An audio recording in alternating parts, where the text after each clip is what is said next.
දැන් තමුසෙලාට කියලා වැඩක් නෑ මේවා. කොච්චර කිව්වත් අහන්නේ නෑනේ.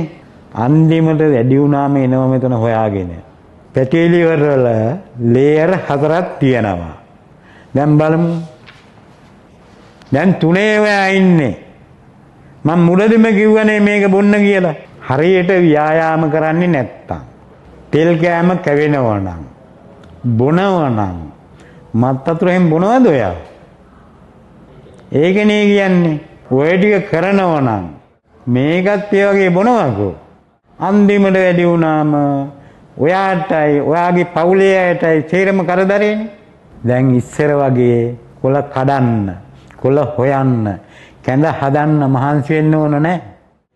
මේක හදලා දෙන්නකෝ. සිරෝසියස් හදනකන් ඉන්නේ. මේක තමයි නියම ඖෂධය. මෙච්චර ලේසියට හදලා ළඟට මේක බොන්නේ නැතුව වැඩි වෙනකන් ඉඳලා අන්තිමට එනවා හොයාගෙන. දැන් වයසට යන්න ඕන නැහැ. තරුණ ළමයින්ට පවා තියනවා. තෙල්නේ කන්නේ. හැමෝටම මං කියන්නේ මේක බොන්න කියලා. හැදෙන්න කලින් බොන්න.